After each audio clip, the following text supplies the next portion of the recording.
Christine Todd Whitman is a former governor of New Jersey and administrator of the Environmental Protection. Norman Eisen, a former ambassador to the Czech Republic and special counsel to former President Barack Obama on ethics, was special impeachment counsel to House Judiciary Committee Democrats in 2019 to 2020. Joanna Lidgate is the former Chief Deputy Attorney General for the state of Massachusetts. Todd Whitman is an advisory board member of the Voter Protection Program at Protect_Voters. Eisen is outside counsel and Lidgate its national director. The opinions expressed here are their own. Read more opinion at CNN. CNN immediately following his impeachment acquittal, former President Donald Trump issued a statement saying his movement has only just begun. He is right about one thing, something has only just begun, but it's not another chapter of the conspiracies and lies to which Trump, the movement that just got kicked into high gear, is an era of accountability.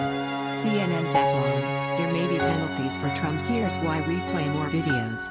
Must watch Savlon. There may be penalties for Trump's lawyers. Here's why. 03:21 Some are greeting the outcome of the impeachment trial with dismay, and as three people who have spent the last 4 years fighting Trumpism in courts of law and in the court of public opinion, we might be expected to be among them. But far from it, we see the trial as a positive first step in what we predict will be a far-reaching campaign to secure criminal, civil and regulatory accountability against Trump and his enablers for their undeniable misconduct over the last 4 years. There is an urgent window for government and private parties to pursue accountability through investigations, prosecutions and litigation. The magnificent work of the House impeachment managers established the roadmap. They revealed a startling pattern of intentional misconduct by Trump in inciting insurrection, and they backed up each of their contentions with a mountain of evidence, some of which was not previously available to the while the U.S. Senate did not ultimately convict. The courageous votes of 7 Republicans to hold Trump accountable shows the bipartisan opportunity for the even Senate Minority Leader Mitch McConnell,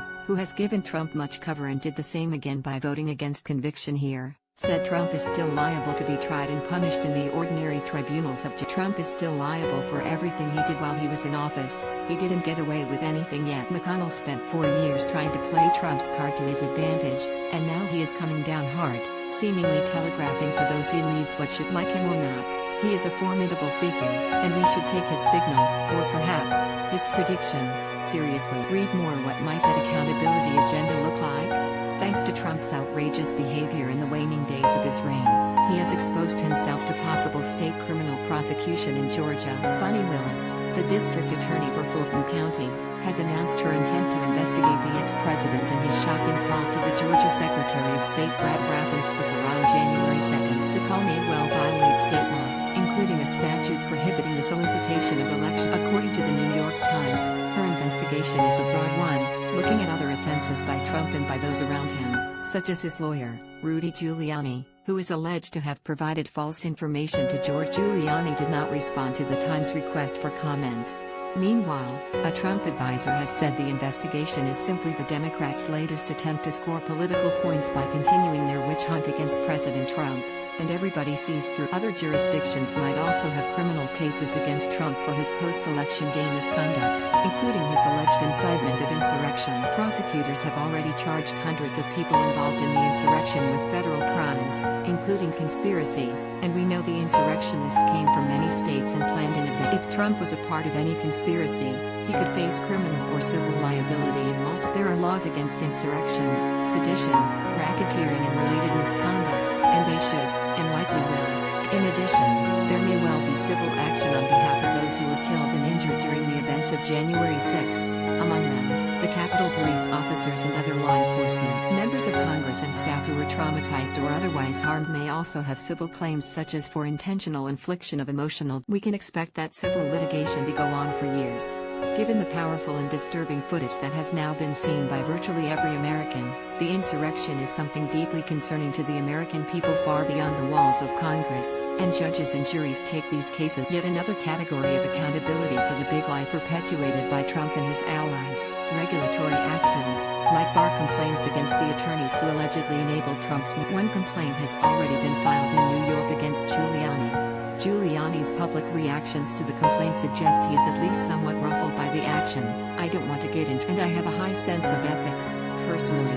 I hate it when people attack my integrity. Meanwhile, officials in Michigan are seeking disbarment of Sidney Powell and her cohort, and the Georgia bar has opened an investigation. Wood has taken umbrage with the effort, asking supporters to donate money to fight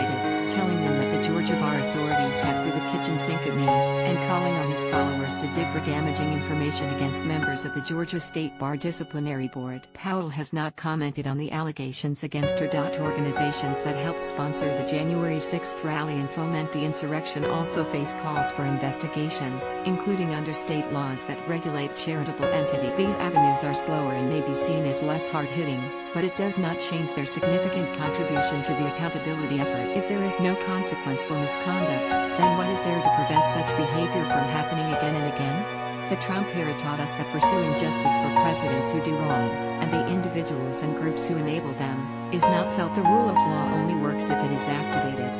Now come state and federal prosecutors and civil plaintiffs, who must move quickly to hold Trump and his associates and followers responsible for the insurrection in which that preceded it over the past 4. While the hill might feel steep and the climb slow, the justice system is not always known for its swiftness. There is civil society organizations like ours, and many hundreds of others, can and will work together to drive accountability for the laws propelled by argument and evidence. Those of us in the civil society must support prosecutors and plaintiffs by putting our shoulders to the effort of developing and publicizing the analysis of these legal. This can help explain accountability measures to the public and even inform the internal decision-making process of the accountability agency. It can show them that a path is possible and how to pursue it. Whether considered a legal fire starter or an emotional support system, when civil society does its job, our movement does in fact move. Will achieving all, or even some, of this accountability be easy? Of course not. The impeachment and trial proved that. But the fact that the majority of the public and the Senate agreed in a bipartisan fashion on Trump's liability offers hope and motivation. The voluminous record the managers established lays out a detailed roadmap to get there, as does the work of so many dedicated state and local officials over the past 4 years. We should, as a nation, drive down those paths with all deliberate speed, knowing